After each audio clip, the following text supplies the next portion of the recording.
Just in case you think I'm faking this like the moon landing. This shit is real, son. It's cold.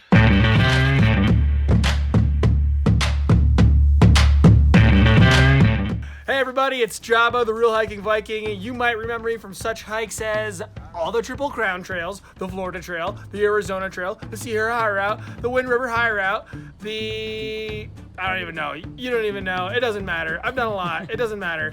But I'm here to give you tips on winter backpacking. Number one, campsite selection. You're gonna wanna find something out of the wind. If you have a 4-season tent, that's less important. If you have a 3-season tent, that cold wind is gonna blow straight through underneath your fly, right into your tent through the screen, and that means you're gonna have a more robust sleep system. But definitely keep out of the wind if possible, and not on snow if possible as well.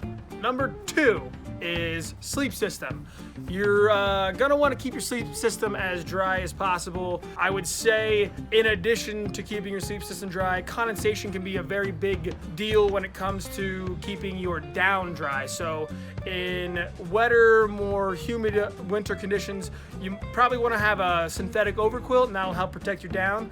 And if it's real cold, like sub-freezing, sub-zero temperatures, I recommend a foam pad underneath your air pad. It'll help boost the R value of that air pad. And if you want to know what I used, check the link to my winter AT gear list on the Trek.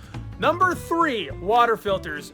Don't let your water filters freeze, folks. That's a big no-no. Once those fibers freeze, they crack, break, and then the water filter is useless and you have water that is untreated.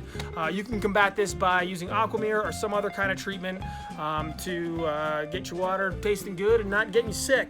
Now, in cold conditions, you're probably less thirsty and you're less likely to drink water, but sometimes it's even more important to be drinking while you're exerting yourself in those cold conditions. So it's important to keep hydrated, drink electrolytes, and, don't die out there. Another important part about water and winter backpacking is you don't want to let your water freeze at all. That goes for overnight and while you're backpacking. So you can do this by boiling your water, putting it in your Nalgene, throwing it into your sleeping bag and sleeping with it overnight, and that way it's good to go in the morning. And while you're hiking, you don't want to have your water bottles uncovered on the outside of your pack. You can either put a neoprene sleeve over them or keep them inside the pack to keep them from freezing. Number four, clothing. It's a smart idea to have dedicated dry camp clothes and have dedicated wet hiking clothes. And you want to make sure that your wet hiking clothes don't get frozen overnight, so you want to throw them into a bag or a stuff sack and throw them in with you while you sleep in your sleeping bag, and you got to get up in the morning and put on those wet clothes again. Or you can make a fire and try and get them dry either at night or in the morning before you start going. Number five, footwear. It is important that you have footwear that's going to keep your feet dry and it's going to stay dry and that has good enough traction for whatever kinds of wintry conditions you're hiking in. For example, if it's sub-freezing or sub-zero, if your boots or hiking shoes get wet, they're gonna freeze on your foot, and then your foot's just in an ice locker, and then you're working on potentially getting frostbite, and we don't even want to deal with what happens after that. You gotta keep your feet dry and warm. So you can do that by using a vapor barrier over your sock, and that way the sweat from your foot does not get into the shoe.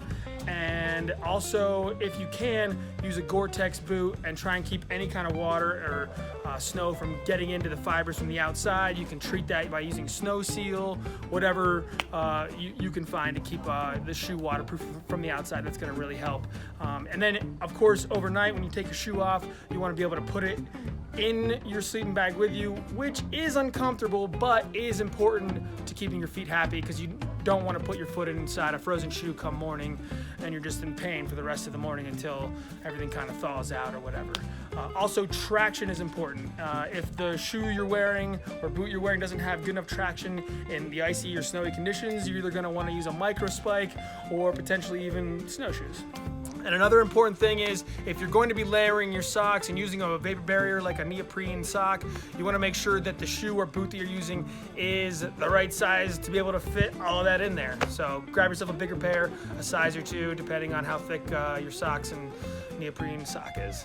Number 6, always be prepared for the worst in winter. The stakes are higher, the dangers are greater, so make sure you bring extra food, extra clothing, let somebody know where you're gonna be, hike with someone else, And if you have the extra money, take an emergency beacon, because that can be the difference in life or death. But always use that as a last resort, because you should have all your bases covered before that.